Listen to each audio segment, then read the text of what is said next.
bang. This is saying, you're going to war on me, I'm going to war on you.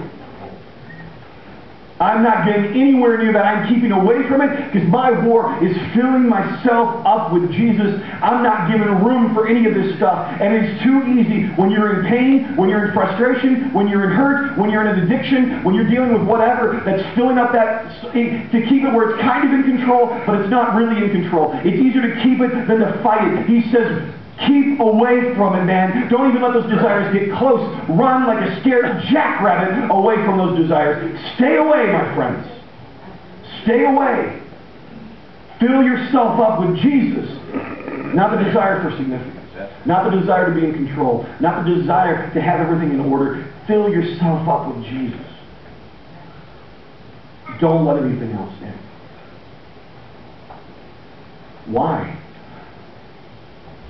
Be careful to live properly among your, verse 12, among your unbelieving neighbors. Then, even if they accuse you of doing wrong, they'll see your honorable behavior, and they'll be glory to God when He judges the world. Then, even if they accuse you of doing wrong, they will see the life you live, your honorable behavior, the fact that you are in peace with yourself. You are at peace with others. You're finding release and victory from the stuff that ties everyone down. You're not living that same way. You're living in confidence of being chosen and significant, and it's changed you. And they look at you and go, wow. That last phrase there, when He judges the world, you may have a different translation. It's kind of a contentious phrase among biblical scholars. And it's translated a couple different ways. English Standard Version says that they may see your good deeds and glorify God on the day of visitation. That's probably one of the most accurate ways to translate it. On the day of visitation. The Message says, which is a paraphrase and takes a lot of liberties, then they'll be won over to God's side and be there to join in the celebration when He arrives. This is thinking that the visitation of the day God judges the world is God coming back. A couple other translations, just to give you kind of an idea of what it means, what it could mean.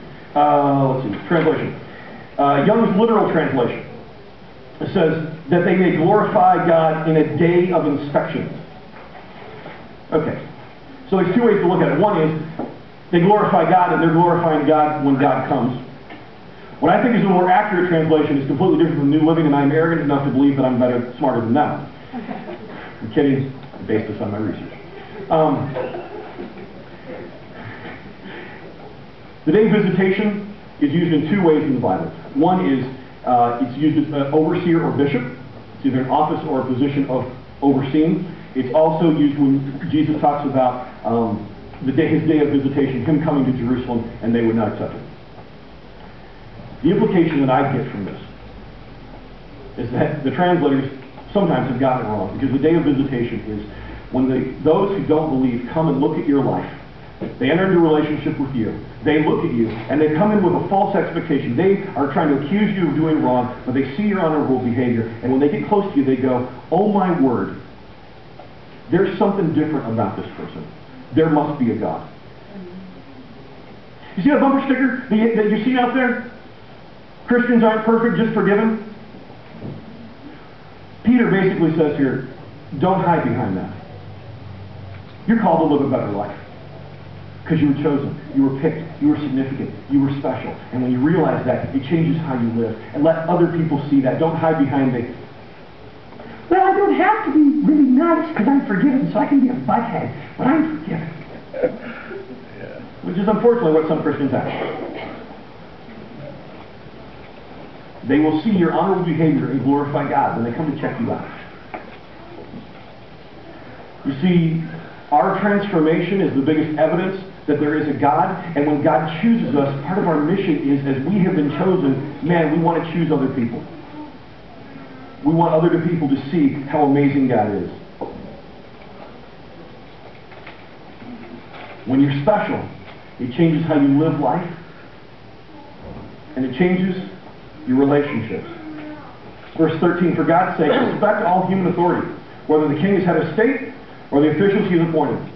For the king has sent them to punish those who do wrong and to honor those who do right. You're going to honor authority. Now, that word honor or respect is best understood by what it's not, and what it doesn't mean is withdraw. Christians are not supposed to be running out in the mountains, hiding somewhere, going, we're not of the world, we're up here. We're not going to be involved with anything. We're over here. We don't have any. You are an alien and a foreigner. And when you're a foreigner, you live in that land.